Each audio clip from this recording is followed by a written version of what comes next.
In the bustling era of Greek mythology and epic tales immortalized by the works of Homer, one moment stands uncontested in its impact upon history: Agamemnon's audacious decision to seize Briseis from Achilles. This singular event fueled an enduring conflict, famously stretching the Trojan War to a relentless 10-year siege.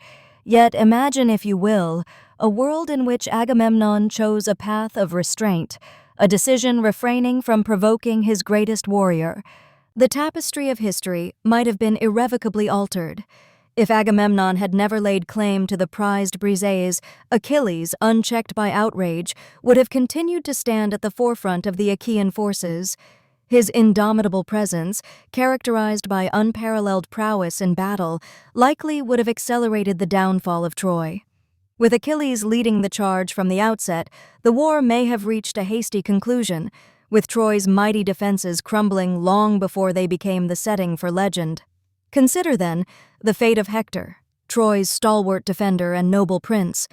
In this alternate scenario, Hector's prowess would likely have been tested far sooner against the wrath of Achilles. Without the quarrel to delay his participation, Achilles could face Hector in early sorties.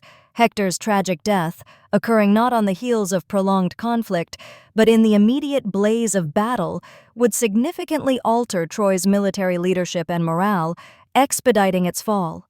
Furthermore, this change would inherently forestall the series of events leading to the demise of Patroclus in Achilles' armor, a deception that fueled a vendetta of merciless proportions.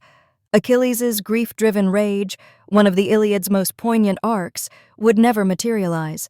Absent is the ruthless retribution that claimed countless lives on the encampment of Troy, ensuring survival for thousands. Moreover, in the absence of his wrath, Achilles would remain impervious to the vengeance wrought by the divine intervention of Apollo, who guided Paris's fateful arrow. Achilles' legendary fate would be unfulfilled, saving him from the grasp of early death. With his monumental influence persisting, the Greek hero's presence or absence at pivotal junctures in subsequent conflicts would shift the trajectories of many a diverging course that questions the very existence of narratives that follow. Without Achilles falling, Odysseus may find himself without the war-wearied path calling him home. The Odyssey, a formative cornerstone of Western literature, saturated with lessons of cunning and endurance, may never come to pass.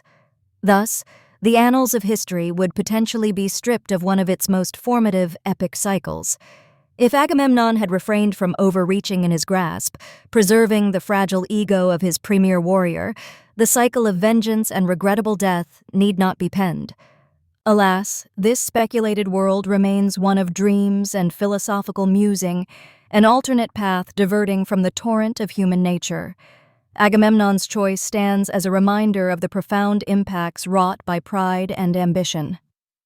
Ultimately, what lingers in the minds of those who ponder these might-have-beens is this: a single king's decision could have spared untold lives, salvaged a civilization rich in culture, and perhaps dispelled the greatest war story ever told from existing at all. All this change, all this peace, simply because one man chose to hold back. Such is the gravity of choice, unfurling in the myriad of threads upon which history weaves its legacy.